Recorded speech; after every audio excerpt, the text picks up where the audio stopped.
Well, good morning. I think we'll go ahead and get started. I just want to start this morning by extending my thoughts and prayers to the people of Texas, and especially Houston. This is just devastating flooding that they're experiencing from Hurricane Harvey, and I just want them to know we spoke with both General Orr and Director Scouten, and they are in contact daily with their peers in Texas, and we stand ready to help in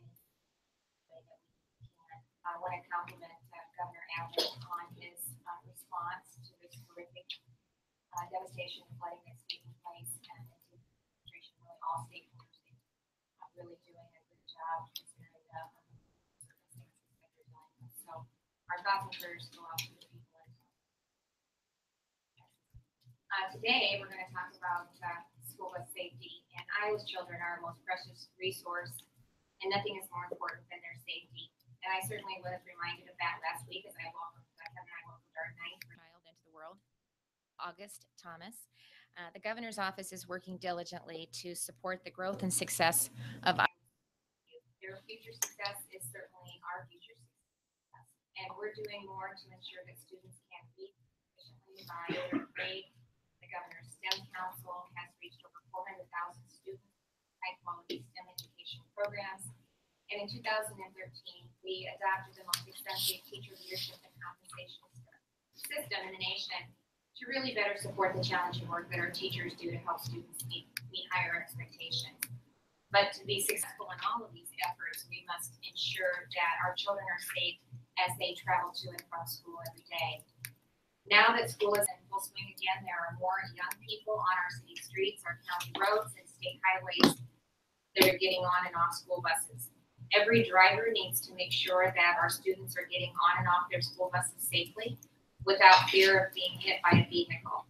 The Keep Aware Driving Youth Need School Safety Act, or Cadence Law, was signed back in 2012. And the law was named for a 7-year-old Caden Halverson, a pickup truck in 2011 while trying to cross the road to get on her school bus.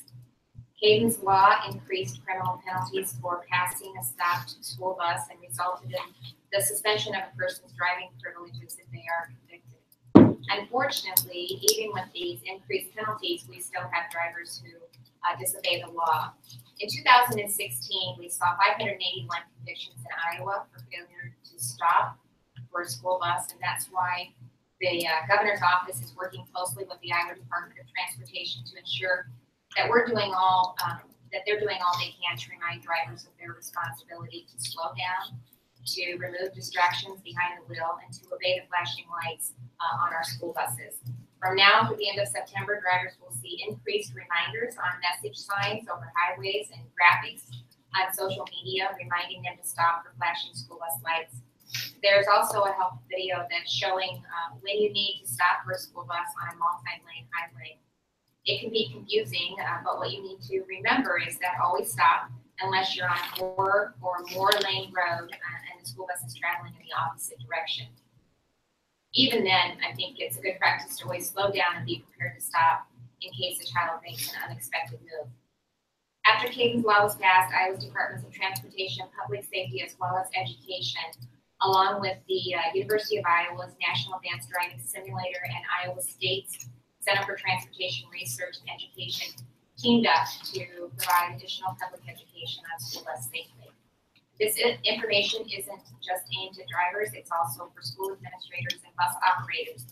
And you can find all of those resources on the Iowa Department of Transportation's website at iowodot.gov/schoolbus. So I want to thank the state's departments for their work in reminding Iowans to keep school bus safety in the forefront of their minds, and I hope you will join me today as we work to prevent another Iowa child from being hit on their school bus. So slow down, pay attention, and watch for flashing lights and extended stop arms. And with that, I'll turn it over to Lieutenant Governor Grant for a few words.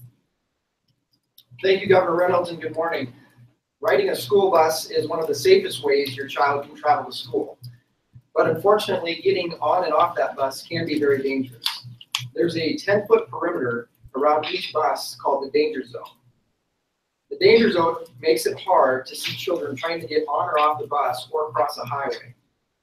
Drivers' hectic schedules, the lack of a morning coffee, the distraction of a phone buzzing, the stress of a busy day, or even the morning or afternoon sun, it's a potential recipe for disaster.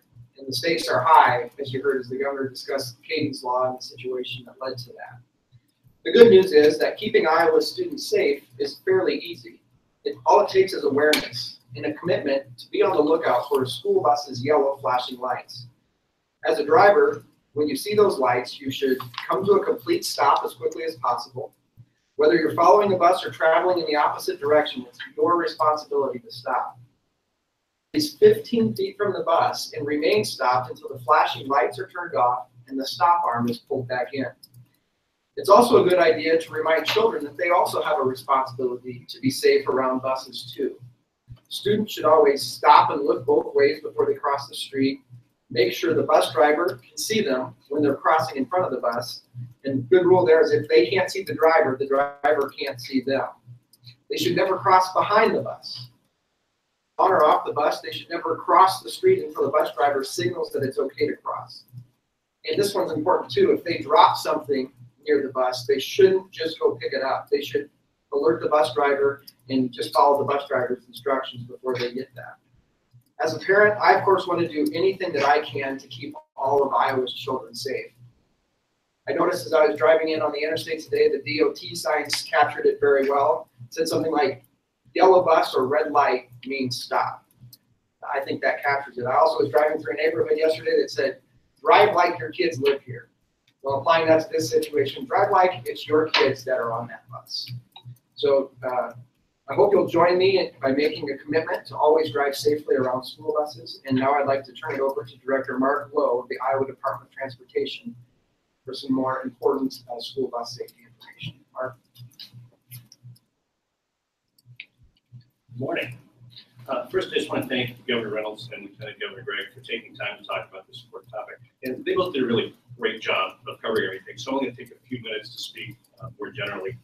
And over the last few years, this Kaden's law has been in effect for 5 years. So I've had the chance to talk with people that have been convicted of violations of that law. And one of the most common comments that I hear from people is that I didn't mean to pass the school bus, I just didn't see it in time, or I couldn't stop in time. And I think it brings us to a really important point about school bus safety, which is it's really important for all of us to know and understand the safe and legal way to interact with the school bus and kids around the school bus. But we can't do that if we don't see the school bus in the first place. Over and over again, crashes and incidents tell us that two of the most important things drivers can do in any situation and advise attention on the road. It'll keep our school buses and kids safe, and it'll also keep our drivers and their passengers safe. And I think one of the important things to know about this too is when we have crashes, not only are the school bus operators and their passengers, the kids at risk, but the people in the cars that get them are at risk too, because buses are big vehicles. We've had at least 2 incidents in the last couple of years in which a driver that was distracted reared into a school bus and was killed. So it's important for everybody to be aware and keep their speed reasonably. And as we often say at the DOT, we'll all be safer if we all do these things we drive. Stay sober, stay awake, stay aware, avoid distractions, drive at reasonable speed. When it comes to school buses, slow down, exercise extra caution whenever you see a school bus or kids, and be prepared to stop when you see those flashing yellow lights. Of course, always love it. So, one other thing that is somewhat unrelated, but Governor and Lieutenant Governor gave me a couple minutes to talk about this, and I appreciate it also. So, I want to just tell you a little bit about our Council Bluffs Interstate System Rail Relocation Project and a national award that it's in contention for.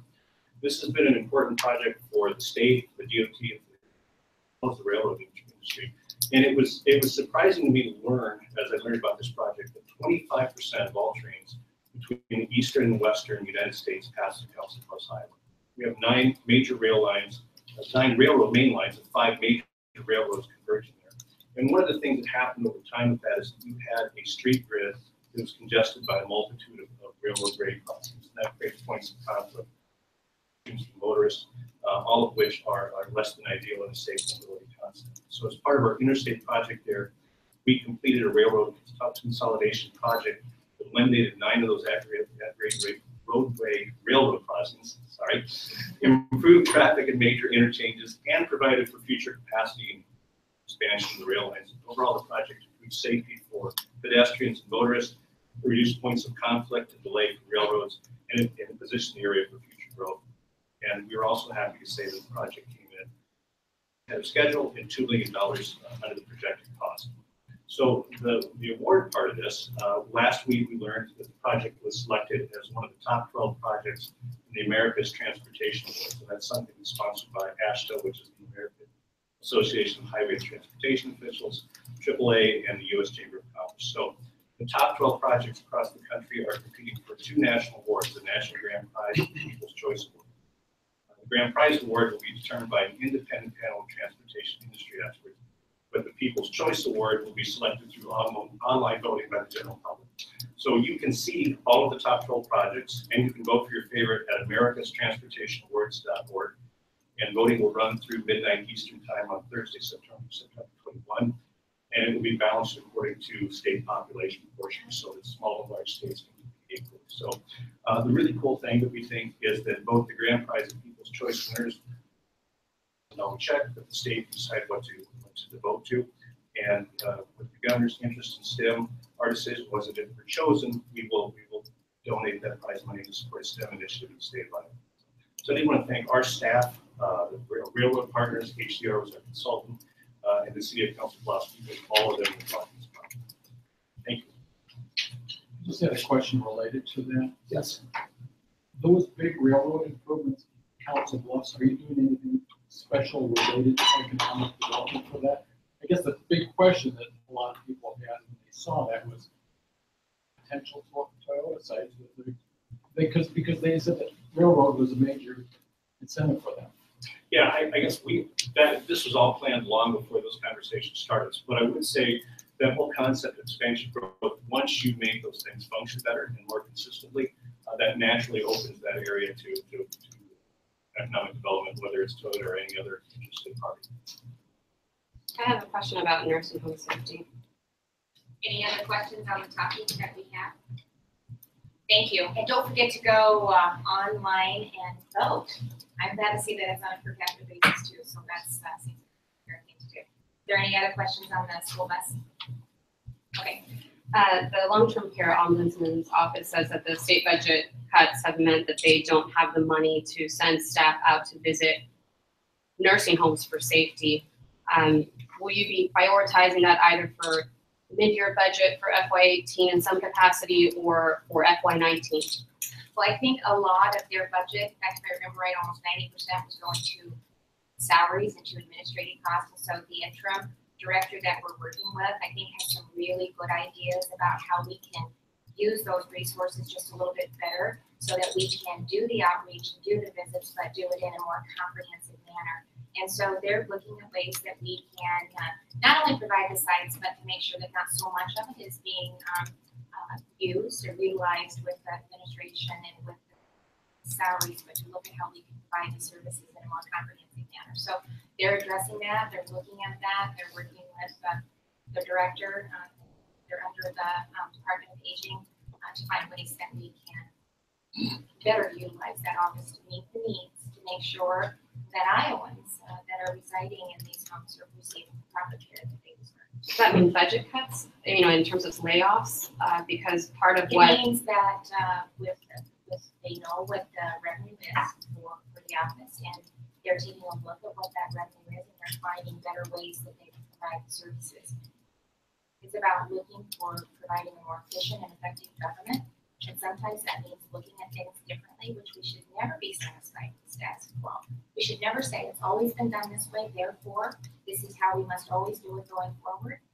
We should continually look for opportunities that we can really provide accountability, making sure that we're taking care of the needs of Iowans and that we're doing it in an efficient and effective manner. And that's what I encourage my department heads to think about when they're looking at their budget and figuring out how they can deliver the services to Iowans. Again, we have great employees that are on the ground, they're the face of government, they're delivering the services, and I have great confidence in the work that they do each and every day to provide those services. What's the alternative to on-site inspections? Well, they're working through that, Kay, so I don't know what each one of what those recommendations look like, but I think we've been very encouraged with some of the discussions that they've had. So we'll be talking about that as we move. I'm not saying that it's not on site. I mean, it's not either or, but there might be ways that we can do it more efficiently, and that's what we're looking at. What about Pat folks Grass- who, go ahead. Pat Grassley tweeted last week that he wasn't convinced the Apple deal was a good deal for taxpayers. There's been a lot of discussion online about it. What's your response to those who question the cost per job? I The think state they has need laid to look out. at long term, and as I said after the press conference, I am so proud that Apple selected Iowa to invest in. This is a global company that has put Iowa on the world stage, that because of our central location, because of our workforce, our productivity, our leadership in renewable energy, and just, I think it solidifies that Iowa is a tech and innovation hub. This is about jobs, and this is about infrastructure, and this is about growing the economy. And the fact that they believe that they can do that in Iowa, the state's portion of that was $19.5 billion. For $19.5 million for a $1.3 billion investment, and this is the beginning of a long-term relationship. I can't believe that the CEO of Apple, Tim Cook, spent as much time as he did in Iowa, and I want to tell you, he was inspired when he left Iowa. He was inspired with our state, with our people, with Waukee. We took him out to Waukee Apex. I wish all of you could have been there to see the interaction of him and the students and how inspired he was. In fact, one of the last things he said as I got ready to leave was that, well, he's telling the kids, I guess actually students, he said, this will inspire me for a long time to come. This is the future, this is what it looks like, and Iowa is leading the way.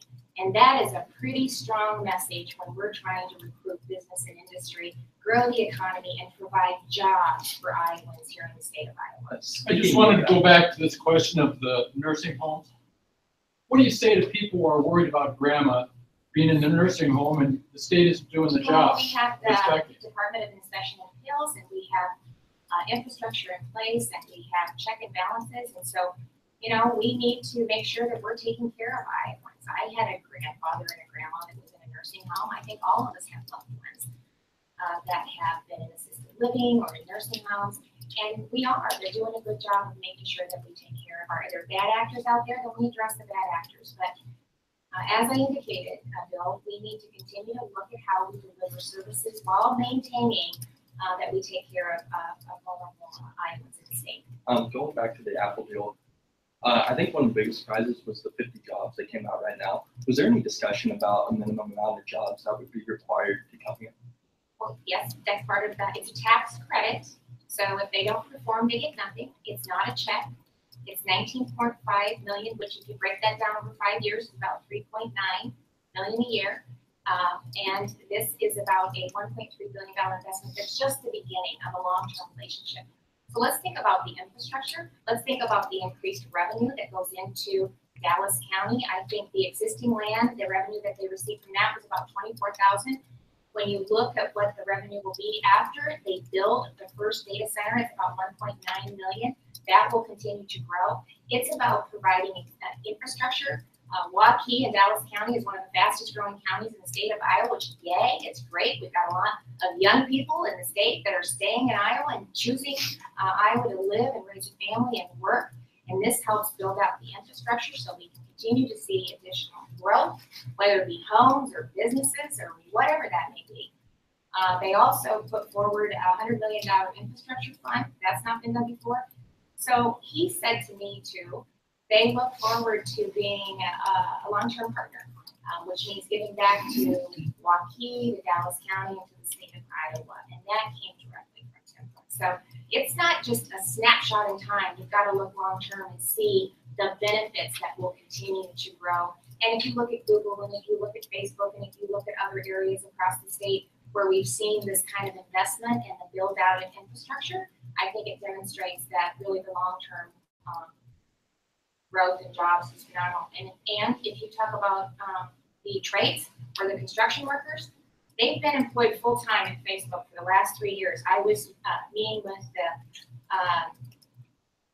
some of the trade unions, and they had actually talked to one young girl who's a construction worker at Facebook, a young woman, and she actually has been there 3 years straight working on that facility and on that Facebook project. Governor, it's almost September. I'm curious what's the latest on the budget in terms of whether there's going to be a special session? When will the public know what's Yeah, going on? well, we're monitoring that every single day. We're monitoring revenue coming in. We're monitoring refunds.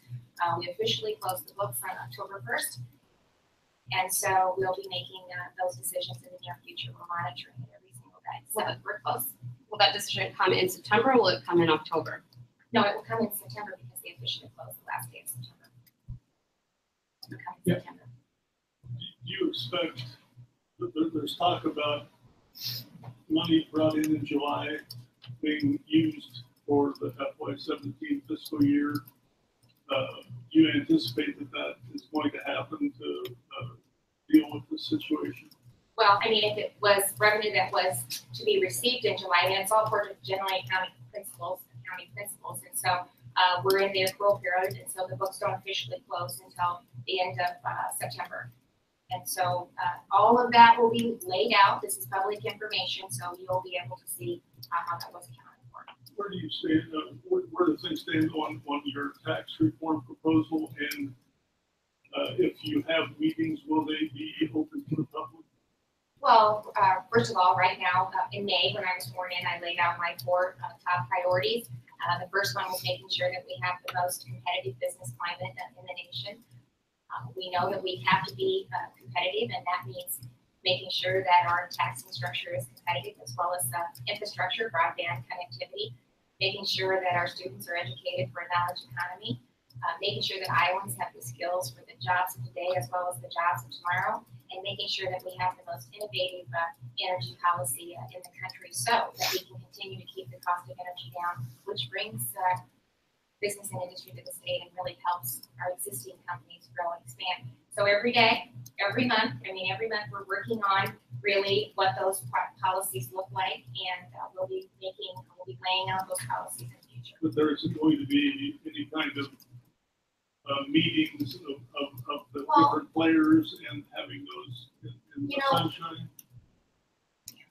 Well, we are transparent and open, and we try our best to be. That's a priority of this administration. We're always working with stakeholders. I go to 99 counties every year. I meet with business and industry daily. So I have the opportunity to sit down and talk to them and say, what's working, what's not working, what can we do a better job of to help you grow and expand in the state of Iowa? What can we do to help you have the workforce that you need so that you can continue to innovate and expand? So I'm having those conversations almost daily, whether it's talking to schools, to making sure we're developing that talent pipeline, or making sure we're talking to business and industry, or communities, because it's not just about the state, it's about local governments and everybody working together to make sure that we have an environment that really is conducive to growth. So those conversations are happening all the time. I just want to Speaking go of back to this openness, special session. okay. Could I just ask about special session? I just wanted to clarify. So you will make a decision sometime in September whether or not you're going to call a special session. What's the criteria going to be whether or not you call a special Well, session? just as a reminder, because we've said that before, if the deficit is $50 million or below, then I have the authority by code to transfer from the cash reserves fund. If it's more than that, then I have to call a special session. So I would have to bring the legislature back, and then we would have to deal with the deficit if it's over 50 million. So that's the parameters, and that will be, that's how we'll base our decision. Speaking of openness and transparency, the Iowa Public Information Board and the executive branch agency has had us in an unusual position of being challenged. A complaint has been filed over a meeting last Friday where they went into executive session, came out and voted, but then did not say what they were voting on, and a complaint has been filed against them now. Obviously, the board cannot consider a complaint against itself. So how is your administration going to handle that? Well, first of all, we have to Burlington was a tragedy. I think what they did was probably legal. It's under litigation, so I don't believe it's appropriate for me to comment on the aspects of it, but I can tell you it's an independent agency. But I can tell you that the agency, I believe, as well as our administration, priority is to have an open and transparent government. I believe that's their priority too, as they work through this, Joyce, and they will. It's under litigation right now, but it is important that we have an open and transparent. Well, my specific question is, how are they going to handle the complaint against themselves? Are you going to appoint another board or another entity to handle this complaint against the Public Information Board? I think they're actually maybe working with the AG's office right now and having some discussions. So it's my understanding that they are doing exactly that. They're working through what has taken place, and I assume they'll be putting that response. We'll be releasing that to the public soon. If Bill, there is a that's the last special, if there is a special session and there are cuts, what are your priorities for cuts? Well, I'm not going to stand here and speculate on a special session until I know if we're going to hold one or not. So right now, I'm hoping that we still don't have to, but we're continuing. There's been a lot of fluctuations, and so we're continuing to monitor the budget, and we'll make those decisions in the near future. Thank you.